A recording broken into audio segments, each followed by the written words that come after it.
오늘의 말씀의 제목인 태신자, 어미의 심정으로 품다라는 그런 제목입니다.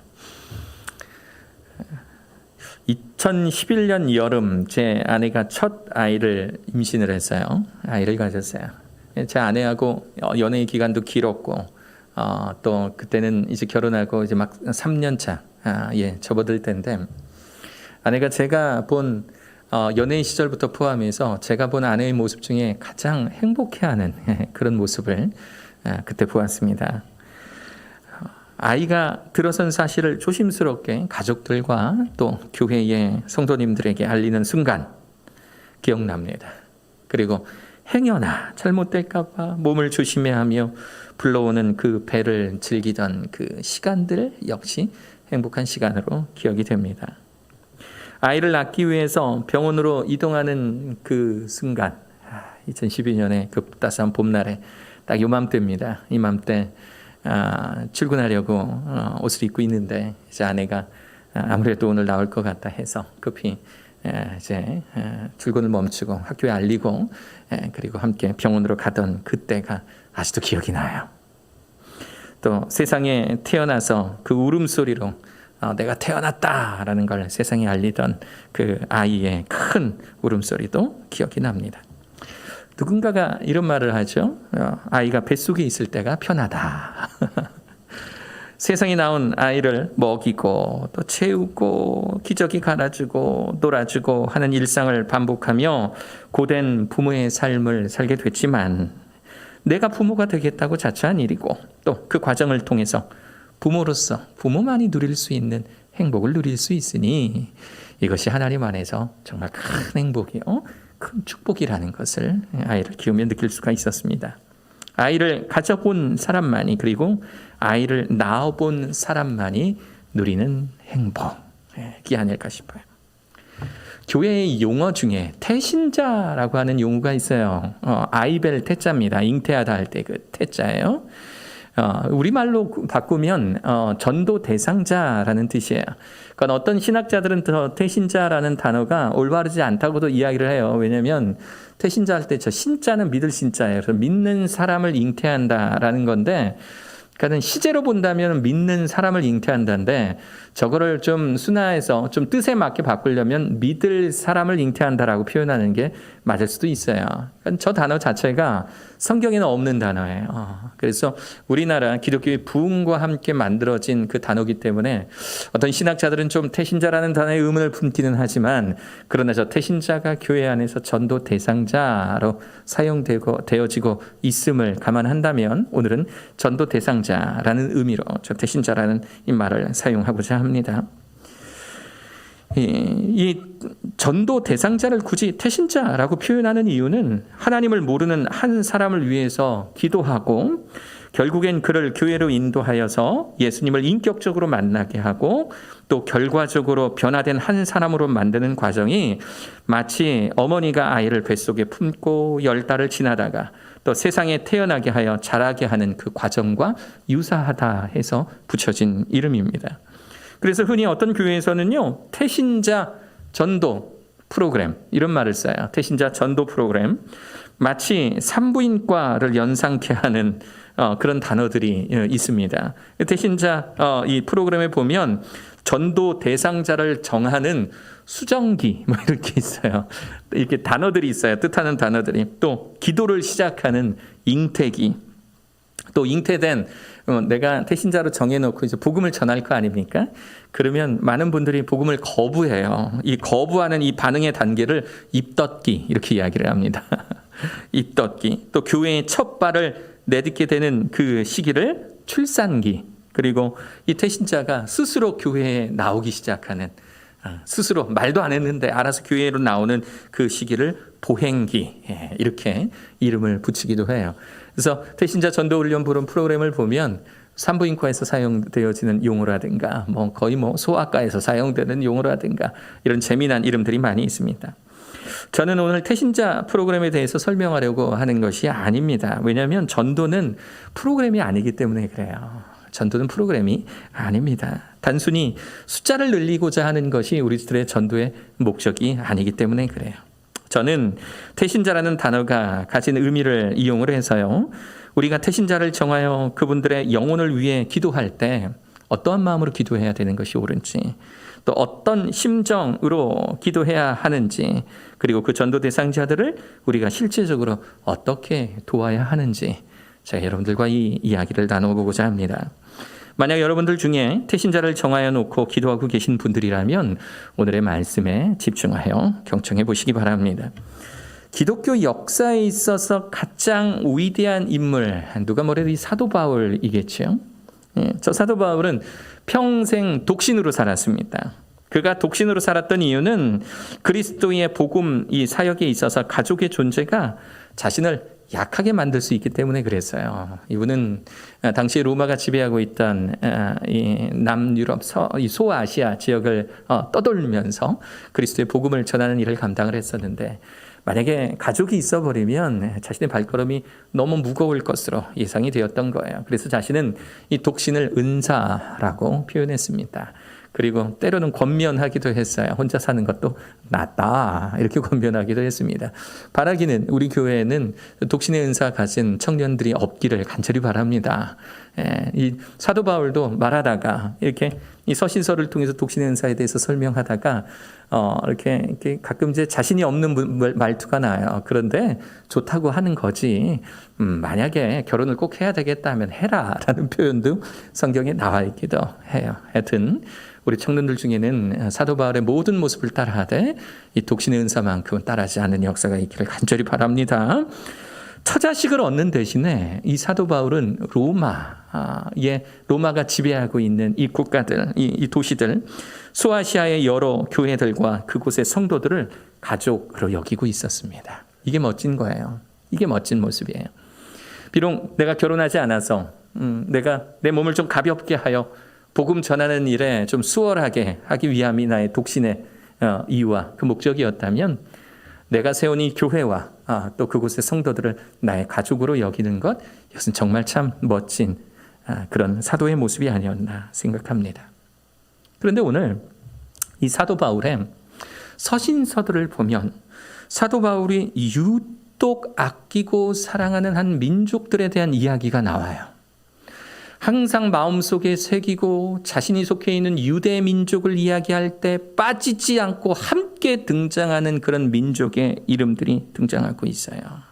로마서에만 무려 6번 등장하는 이 이름이 뭐냐면 바로 헬라인들입니다. 헬라인. 우리가 헬라인 이렇게 부르지만 영어 성경을 보면은요, 정확하게 그릭이라고 나와요. 그릭은 뭔지 아세요? 그리스 사람들을 이야기해요. 그리스 사람들. 그러니까 그 그리스에 있는, 그 그리스에 속해 있는 그리스인들을 헬라인이라고 이야기를 하고요. 좀 더 넓게 표현하면 뭐냐면 그리스 말을 사용하고 그리스의 문화를 수용하고 있는 사람들 전체를 헬라인이라고 표현하기도 합니다. 저 헬라인이라고 하는 표현은요, 사도 바울에게 있어서 매우 중요한 이름으로 등장합니다. 자신이 속해 있는 유대인 민족들을 이야기할 때 저 헬라인들을 항상 플러스 알파처럼 가지고 다녀요. 오늘 읽었던 본문의 말씀 1장 16절도 마찬가지입니다. 내가 복음을 부끄러워하지 않았느니 이 복음은 모든 믿는 자에게 구원을 주시는 하나님의 능력이 됨이라. 자, 이제 대상자가 나와요. 먼저는 유대인에게요, 그리고 헬라인에게로다.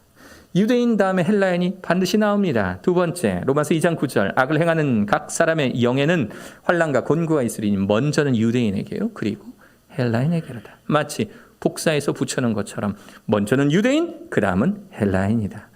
2장 10절, 선을 행하는 각 사람에게는 영광과 존귀와 평강이 있으리니 먼저는 유대인에게요, 그리고 헬라인에게로다. 먼저는 유대인에게요, 그리고 헬라인에게로다 라고 하는 이 표현은 자신이 속한 유대인들 뿐만 아니라 하나님께서 이방 민족의 대표라고 할 수 있는 저 헬라인들을 얼마나 사랑하시는지, 하나님의 장자 민족이었던 유대 민족들 뿐만 아니라 이방 민족들의 대명사인 저 헬라인들 또한 얼마나 사랑하시는지 자신의 말 속에 습관처럼 하고 있는 말이에요. 습관처럼 사용하고 있는 말. 먼저는 유대인에게요, 그리고 헬라인에게로다. 그에게 있어서 이 헬라인들은요 너무 귀중한 소중한 사람들이었습니다. 저 헬라인들이 구원을 받아야 전 세계 복음화가 가능한 겁니다.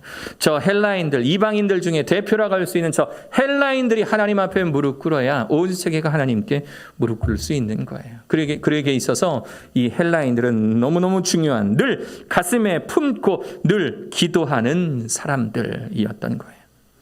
그가 가슴에 품고 있는 이 헬라인들은 어떤 사람인 줄 아세요? 헬라인이란 말은 그리스인이라고 말씀을 드렸었어요. 당시 이스라엘과 그리스 지역을 포함한 이 지중해 연안은요 로마에 의해서 다스려지던 그런 시기였습니다. 지도를 한번 보세요. 이 지도를 보면 저 하늘색으로 표시된 부분이 당시 로마 제국입니다. 로마는 이 지중해의 정 가운데 있어요. 저 이렇게 좀 붉게 표시된 부분이 저 로마라고 하는 나라예요. 저 로마로부터 지중해 연안을 모두 차지하게 되었어요. 당시에는 지중해가 세상의 전부입니다. 그때 당시 뭐 태평양 이런 거 없었어요. 그 당시에는 지중해가 세상이에요. 지중해가 지구의 전부예요. 그래서 저 지중해 연안을 모두 차지했다라고 하는 것은 세계 정복한 겁니다. 로마가 당시에는 세계를 정복하고 있었어요. 그런데 신기하게도요, 정치적으로는 로마가 전 세계를 지배하고 있었지만, 그런데 문화적으로는요, 그 옆에 있는 아테네, 마케도니아 지역, 그 남쪽에 있는 저쪽에서, 저 부근에서 발생하고 있는 헬라 문화가 세계를 지배하고 있었습니다. 그러니까 헬라 문화는요, 로마가 닦아놓은 길을 따라서 로마의 권력과 함께 이동을 하여서 로마가 차지한 모든 땅에 골고루 펼쳐져 있는 문화가 바로 저 헬라 문화였다라고 하는 겁니다. 헬레니즘, 저 헬라 문화가 로마가 지배하고 있는 전 세계를 지배하고 있었던 거예요. 이게 어떻게 가능했을까? 3년 전에 우리 GMGBCS에서 독일에서 굉장히 큰 행사가 있었어요. 제페라고 해서 유럽 교육대회가 독일에서 있었습니다. 우리 전 교생 그리고 뭐 전 학부모 이렇게 자원하는 학부모들이죠. 그리고 전 교직원 그래서 한 2-3천 명 정도가 독일 땅을 방문을 했어요. 아마 유사일에 가장 큰 그런 교육기관의 방문이 아니었나 싶습니다. 다 마치고 이제 여행을 합니다. 독일과 이제 유럽 몇 지역을 이제 여행을 하는데 우리 김용식 집사님 여기 계신 김용식 집사님 포함해서 이제 몇 분이 함께 이제 여행을 했어요. 그런데 참 재미난 여행을 했었습니다. 막 이제 유럽 여러 곳을 이제 돌아다니면서 내가 언제 유럽을 이렇게 자유롭게 돌아다녀 볼까 하는 마음으로 열심히 돌아다니다가 이제 가이드 하시는 분하고 같이 그 트램들이 보여요. 유럽은 트램의 국가들 아닙니까? 버스와 전철의 한 중간 형태 정도 되는, 그래서 이제 전기를 이렇게 달고 이렇게 움직이는 게 궤도를 따라가는 게 트램인데, 트램을 한번 너무 타고 싶은 거예요. 그래서 트램 한번 타보자. 그래서 가이드 하시는 분이 표 끊어줘서 우리가 이렇게 기다리고 있었어요. 기다리는데 저쪽에서 트램이 오는 방향으로 저희가 쳐다보고 있었는데, 트램이 오는 방향에서 한 외국 소녀가 이렇게 걸어오는데 아주 낯익은 티셔츠 하나를 입고 오는 거예요. 외국 소녀가 아무래도 이제 독일이었으니까 독일 소녀겠죠. 독일에 한 고등학교 1, 2학년 정도 되는 소녀가 이렇게 걸어오는데 어떤 티셔츠를 입고 있었냐면 저도 안 입는, 저 한국 사람인 저도 입어본 적이 없는 태극기가 그려진 그 흰색 티셔츠를 입고 오고 있는 거예요. 깜짝 놀랐어요. 야, 외국 여자애가 태극기를 그려진 옷을 입고 오는 것 자체가 너무 신기해서 같이 모이는 사람들이 우와 하면서 이렇게 쳐다봤어요. 이렇게 쳐다보니까 이 소녀도 저희가 이렇게 쳐다보고 있는 게 느껴졌던지 이제 저희와 눈 마주치면서 이렇게 눈 인사하면서 이렇게 지나가더라고요. 그래서 가이드 하시는 분에게 물어봤어요. 이 독일에서, 이거 유럽에서 한국에 대한 이미지가 어떻습니까? 그랬더니 이분이 하시는 말씀이 한국 이미지 너무 좋다는 거야. 요즘에는 가이드하기 너무 좋대요. 한국에서 왔다, 한국 손님들이라고 하면 독일 사람들이, 유럽 사람들이 굉장히 좋아한다라는 거예요. 우리가 아는 이제 한류의 바람이 이제 유럽 지역에 많이 퍼져 있다 보니까 이 사람들은요, 아마도 이 소녀도 그랬을 거예요. 한국이라고 하는 것, 코리아라고 하는 것. 그러니까 이 한국의 대표적인 이 아이돌 그룹, 이 대중문화, 그리고 드라마들 굉장히 이쁘게 만들잖아요. 우리나라 드라마들이 영상도 이쁘고 줄거리도 이쁘고 대사들도 주옥 같은 대사들이 많이 있지 않습니까? 이 드라마들이 유럽 땅에서 꽤 인기를 끌고 있는 거예요. 그러니까 이 유럽 사람들, 특히 이제 감수성이 예민한 이 독일 소녀 같은 이 사람들은, 이 아이들은 노래와 드라마를 통해서 한국의 이미지가 좋게 꾸며져 있는데 태극기 같은 어떤 동양의 어떤 고전적인 문양들을 보면 동양의 신비로움과 또 현대 한국의 어떤 세련된 문화, 좀 아름다운 문화가 혼합이 돼서 그 태극기가 굉장히 이뻐 보일 거라는 겁니다. 그래서 태극기가 그려진 티셔츠를 입고 아무렇지도 않게 태극기 딱 그려져 있고 밑에 코리아, KOREA라고 써 있어요. 그 티셔츠를 아무렇지도 않게 딱 입고 거리를 활보하는 모습을 본 거예요. 유럽 한복판에서 태극기를 입고 지나가는 소녀의 모습. 당시 헬라 문화가 이 로마가 지배하는 그때 당시에 이와 같은 모습이었던 겁니다. 헬라 문화에 이제 헬레니즘에 이들이 가지고 있는 어떤 포용적인 문화, 이들이 가지고 있는 어떤 세련된 문화, 그리고 민주주의의 상징인 어떤 이 민주주의가 시작이 됐던 태동되었던 어떤 그곳에서의 어떤 이 신비로운 어떤 그런 문화들, 또 철학이 바탕으로 됐던 이 헬레니즘을 사람들이 보고 느끼면서 이 헬라의 문화에 대해 많은 동경심을 가지고 있었던 거예요. 이 헬레니즘, 헬레 문화가 가진 최대의 무기는 바로 포용력이었습니다.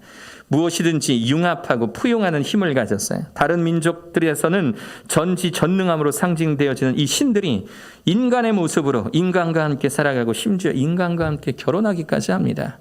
신까지도 포용해버린 거예요. 그리스와 로마의 신화는 완전히 동화되어서 그리스 로마 신화가 되어버렸고요. 제우스가 주피터가 되어버렸습니다.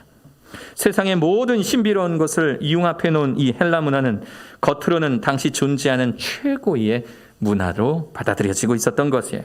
그래서 사도 바울도요, 오늘의 본문 속에서 이와 같은 이야기를 합니다. 14절을 보면 헬라인이나 야만인이나 지혜 있는 자나 어리석은 자에게, 그러니까 저 문장을 읽을 때는요, 띄어서 읽어야 돼요.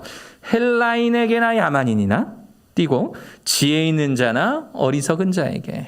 이 대꾸 구절이라고 이야기하는 거예요. 흔히 저렇게 써서 읽지만 사실은 이렇게 해석이 되는 겁니다. 헬라인들은 지혜 있는 자고요, 야만인들은 어리석은 자라고 표현이 되고 있어요. 근데 사실은 이 단어를 영어로 또는 원어로 써놓는 이유가 있어요. 저 야만인을 뜻하는 바바리오스는 이제 헬라어입니다. 제가 영어로 알파벳으로 썼지만 사실 헬라어예요. 우리 영어로는 바바리안이라고 이야기를 하잖아요. 야만인을 뜻하는 저 바바리오스는요, 우리나라 말로 바꾸면은요, 어버버하다라는 뜻이에요. 어버버하다. 너 왜 이렇게 말을 그렇게 어버버하게 하니? 그러니까 어눌하게 하는 사람을 어버버라고 이렇게 비아냥거리는 것처럼, 즉 야만인들을 바바리우스라고 부르는 것은 어버버하다. 다시 말해 외국말하다라는 그런 뜻이에요.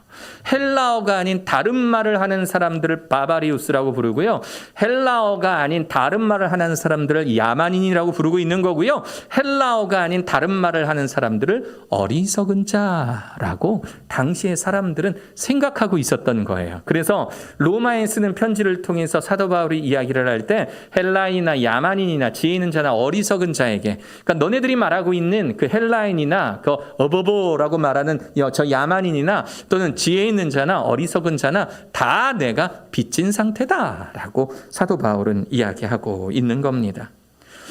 사도 바울은요, 헬라인들을 태신자로 여기면서 마치 어미가 뱃속에 태아를 품듯 헬라인들을 어미의 심정으로 가슴에 품고 살았던 사람이에요. 그래서 그의 사역의 발걸음들을 보면 거의 헬레니즘에 물들어 있는 사람들, 고린도 교회를 포함을 해서 아테네도 물론 찾아갔었고요, 이 헬라 문화의 중심지를 향해서 이 사도 바울은 나아갔던 모습을 자주 볼 수가 있어요. 우리가 가슴에 품는 우리 태신자들의 모습도요, 아마도 이 헬레니즘, 헬라 문화권에 사는 사람들과 현대의 이 태신자들, 믿지 않는 사람들의 모습은 비슷할 겁니다. 세상의 모든 지식과 철학을 다 섭렵한 것처럼 교만한 사람들, 세상의 모든 물질을 다 가진 듯한 부요한 사람들, 그러나 정작 예수 그리스도를 알지 못하여 하나님의 나라, 그 천국을 약속받지 못한 그 불쌍한 사람들, 이러한 자들이 사도 바울의 태신자 헬라인들이었어요. 우리가 가슴에 품고 있는 태신자들의 모습도 이와 비슷합니다. 세상적으로는 공부도 열심히 하고 사회적으로는 성공해 보이는 사람들이에요. 꼭 예수님 아니어도 잘 사는 것처럼 보이는 사람들이 많아요. 우리들 주변에. 그렇지 않으세요? 이 주변에 보면 예수님 아니어도 잘 살고 있는 사람, 잘 사는 것처럼 보이는 사람들이 많아요. 그런 사람들 많아요. 그러나 정작 그 안에 예수 그리스도가 없는 사람들, 헬라인들이나 현대인들이나 많이 비슷한 모습을 가지고 있습니다. 자, 우리가 마음속에 정하여서 기도하고 있는 그 태신자들을 위해서 기도할 때 우리가 정해야 될 방향이 있습니다. 많이 있지만 딱 두 가지만 요약해서 말씀드릴게요. 이 두 가지 안에 다 녹여서 딱 두 가지만 말씀드릴게요. 잘 들어보세요. 먼저 우리가 태신자를 위해서 기도할 때 첫 번째는요, 어미의 심정으로 기도해야 됩니다. 어미의 심정으로 기도해야 돼요. 아내의 뱃속에 아이가 들어서 자요. 아이는 거의 매일 뱃속의 아이와 대화를 나눴습니다. 너는 청년의 때에 너희 창조주를 기억하라라는 하나님 말씀에 입각해서 아이의 이름을 하나님의 숨결, 그러니까 하나님의 생기로 사람이 만들어졌잖아요. 그래서 하나님의 숨결이라는 뜻으로 한결이라고 이름을 지은 거예요. 이름을 비교적 일찍 지어 주었는데 아내는 뱃속에 있는 그 아이를, 저희는 이제 태명을 원하지를 않았어요. 아이가 태어나면 어차피 불려질 이름이니까 이름을 먼저 정하고 아이가 뱃속에 있을 때부터 불러주자 해서 한결아 하면서 뱃속에 있는 아이의 이름을 불러준 겁니다. 그리고 그 아이를 바라보면서 매일 대화하고 매일 기도해 준 거예요. 건강하게 자라서 온전한 모습으로 세상에 나오도록 아이를 위해서 기도하는 겁니다. 태신자들을 위해 기도하는 우리의 자세도 이러해야 됩니다. 매일 태신자들의 이름을 불러가면서 기도해야 돼요. 영적 관심을 가지고 영육이 건강하게 해주시고 아름다운 모습으로 교회에 첫 출석하게 하여 주시옵소서. 그렇게 태신자들의 이름을 불러가며 기도해야 합니다. 저는 아이가 엄마 뱃속에 있으면 알아서 잘 크는 줄 알았어요. 그런데 알고 보니 아이가 주스에 맞게 자라야 되는 게 있는 거예요. 주스에 맞게 머리의 크기도 재더라고요. 초음파를 통해서 머리의 크기를 이렇게 재요. 그래서 제 아내를 보면서, 그 아내가 이제 혼자 병원에 갔는데 의사 선생님이 이렇게 머리 크기를 쟀는데 아이 머리가 좀 크다는 거예요. 그래서 머리가 크면 발생할 수 있는 예상되는 이제 여러 질병들이 있으니까 다음 주에 제가 아내랑 같이 갔는데 선생님이 저를 보더니 정상이네요 라고 이야기했다라는 그런 이야기도 있습니다. 아이의 그 엄마의 뱃속에서의 그 상황을 보면서 아이를 위해 걱정하고 염려하는 것처럼 우리가 태신자를 위해 기도할 때도 이와 마찬가지여야 돼요. 그 태신자가 현재 처한 그 상황은 어떤 상황인지, 지금의 그 태신자가 가지고 있는 문제가 무엇인지, 당장의 필요가 무엇인지, 그리고 함께 염려하면서 그분을 위해 기도해 주어야 돼요. 그래서 오늘 여러분들이 가지고 계시는, 받으셨던 그 주보 속에 들어가 있는 그 태신자의 그 기도의 명단 속에 보면 태신자의 이름과 관계만 적는 것이 아니라 이분들을 위해서 무엇을 위해 기도해야 될지도 적는 거예요.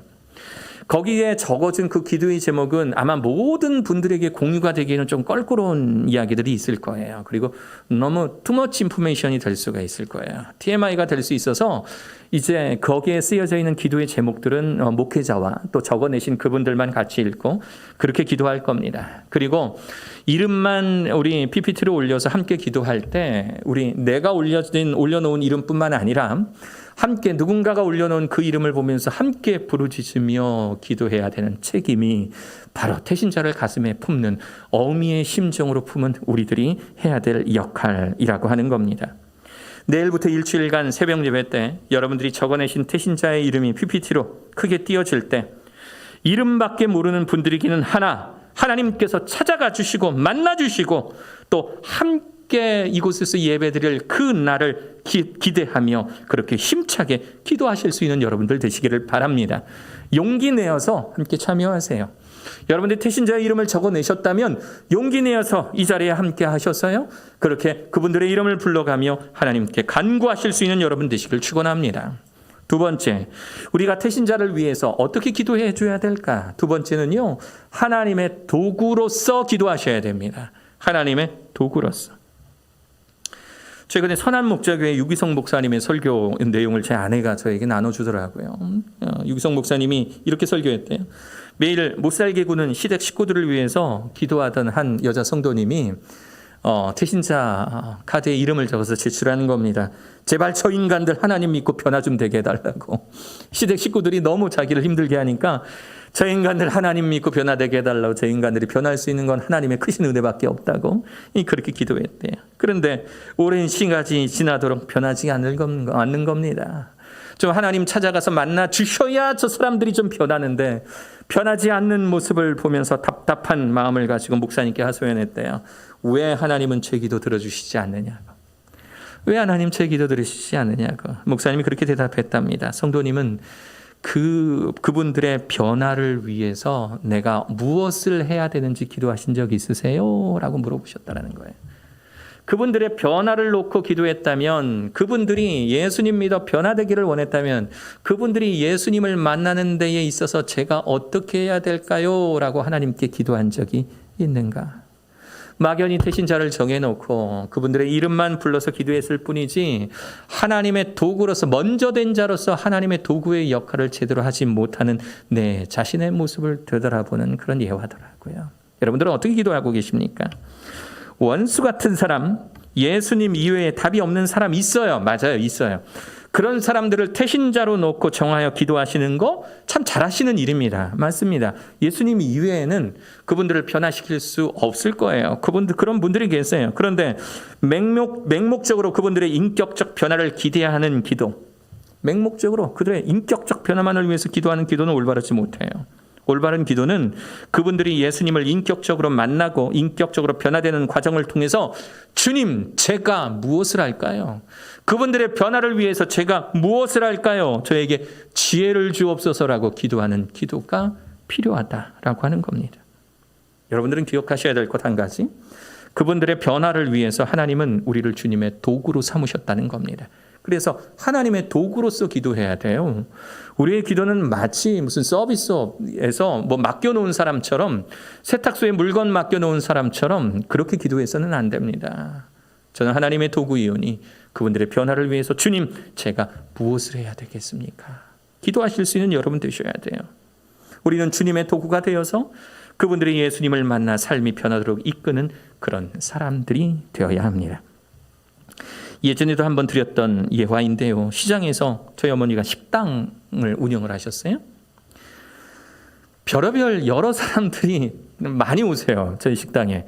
근데 그중에 이름도 까먹지 않는 한 분 계세요. 김종빈 남자분이세요. 매일 술 먹고 식당에 와서 라면 끓여달라 하시는 분이셨습니다. 나이도 젊으셨어요. 20대 후반, 30대 초반. 매일 와서 저희 어머니한테 술 먹고 밤에 저녁에 찾아와가지고 라면 끓여달라고 막 쫄르고, 또 저희 어머니는 이제 신실하신 분이니까 이제 술 먹고 이러시는 분들 상대하기가 좀 그러시니까 좀 꺼려지는데, 그러면 라면 좀 끓여달라, 라면 하나 못 끓여주나고 소리 고래고래 지르시고, 다른 손님들과 시비가 붙어서 식당 김을 때려 부시기도 하고, 식당에 아주 거하게 구토를 하셔서 손님들을 내쫓는 아주 왼수도 이런 왼수가 없는 그런 손님이었습니다. 어린 나이에 그 모습 보면서요, 술 먹으면 개가 되는구나 라는 것을 배웠어요. 어머니가요, 이분을 저는 이제 그분을 보면서 저런 원수 또 왔네 이랬는데, 식당에 저희 집에 TV가 식당이 있었거든요. 홀에. 그러니까 식당에서 TV를 항상 보고 있었는데 그때마다 저녁마다 찾아오시니까 왼수도 저런 왼수가 없다 생각했는데 어머니가 이분을 태신자로 가슴에 품고 기도하기 시작하신 겁니다. 그리고 이분이 예수님을 만나는 데 있어서 필요한 하나님의 도구가 되기로 결심하셨어요. 마침 그 즈음에 저희 어머니께서 교회에서 사형리에 대해서 배우신 것 같아요. 사형리 전도법. 매일 술 먹고 찾아오시는 그분에게 라면을 끓여주시고 또 그 앞에 앉아서 하나님의 말씀을 전하기 시작하시는 겁니다.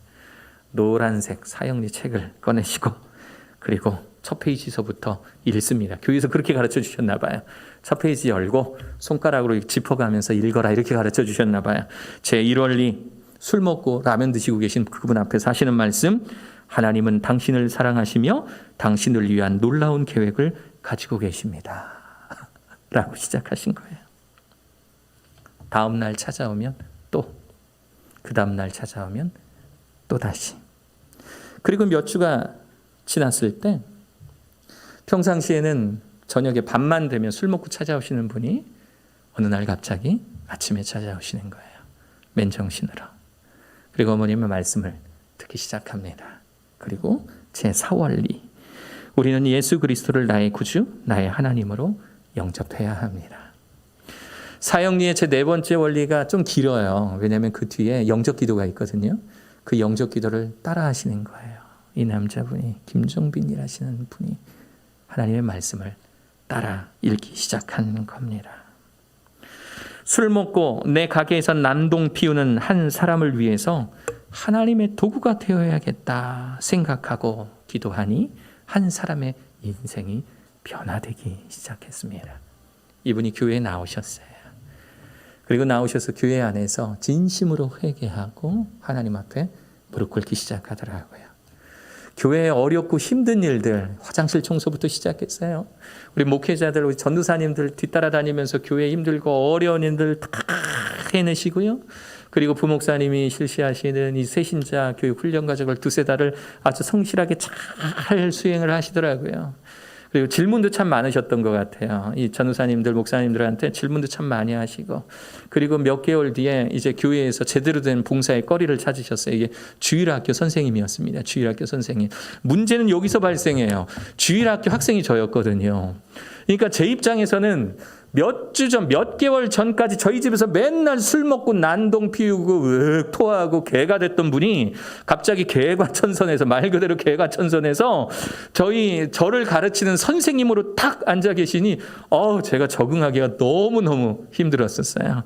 근데 그것도 시간이 지나니까 다 웃으면서 이야기할 수 있는 것이고, 나중에 이분이요, 정말 이분의 어떤 이 가정사는 잘 모르겠지만 결혼도 하셨어요. 결혼도 인천에 이제 이 큰 교회에 다니고 계셨던 어떤 이 좋은 우리 여자분을 만나서 결혼도 하시고요.